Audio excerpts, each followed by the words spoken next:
এই বছরের শেষ প্রান্তে দাঁড়িয়ে ভাবি, কত কিছু পেলাম, কত কিছু হারালাম।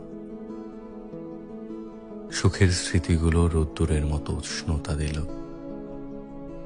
আর বিষাদগুলো ছিল কুয়াশার মতো অদৃশ্য বাধা। কিছু প্রাপ্তি আনন্দের শিখায় প্রাণ জ্বালালো, আবার কিছু হারানো কষ্টের গভীরে ডুবালো।